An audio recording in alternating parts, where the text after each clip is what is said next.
Hi guys, today I'm going to show you how to create your first camera rig. So this is the camera over here in your default view. If you press numpad 7, you'll be in top orthographic view. If you don't have your numpads, below the escape button there's a squiggly line. You can just click on that and press top and you'll be in top orthographic view. The squiggly line is below the escape button on the top left corner of your of your keypad.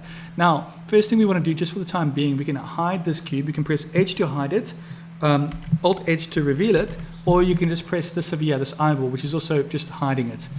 And next thing you want to do is press Shift A, and we're going to choose an empty. Now your camera rig is always an empty, so we can choose a plain axis or a circle. In this case, I'm going to use a circle. And we're going to rotate the circle so you press R, then you press X to rotate it on the X axis, and you press 90.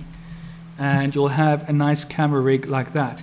Next thing you want to do is you want to select your camera, hold in Shift, and then select your camera rig, which is this empty over here, and make sure that your empty is light orange and your camera is dark orange. Then press Control P and select Object. Now your camera is the child to your camera rig, which means if you move your camera rig, you move your camera because that's the parent.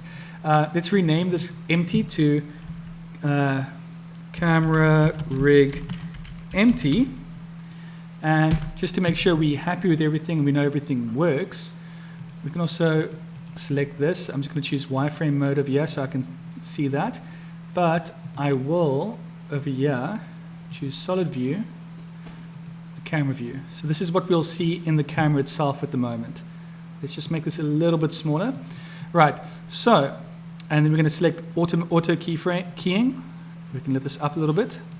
And on keyframe 1, we're just going to select the camera rig, and we're going to rotate it like that much so that we get our first keyframe. And then we're going to move this all the way up to, let's say, 50, and we can rotate it to about there. Then we can go to 100. We can rotate it to about, let's say, less. And one thing you don't want to do, but I'll just demonstrate it here, is try and rotate it too much with too few keyframes, because it'll look really funny. And just to show you how this will look, if we go all the way back here and we view this quickly, press space,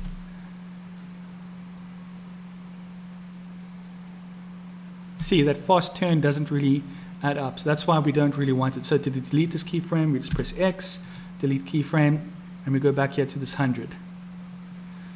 But let's say we also want to zoom in. So now we can just click on this to find our camera, because it's the child of the camera rig. Click on the camera settings, and we can change the focal length. Let's zoom in. Let's say we want to be about there.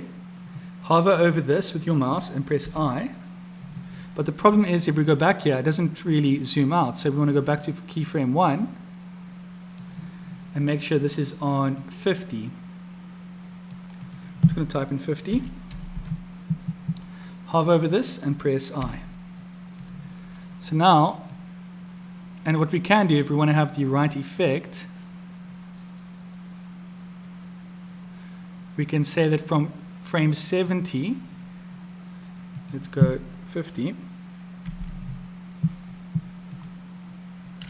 I. So if we do this, it'll be the same length, but only from frame 70 it starts zooming in. And there you have it. We've just created our very first own camera rig for animations. Hope you enjoyed it.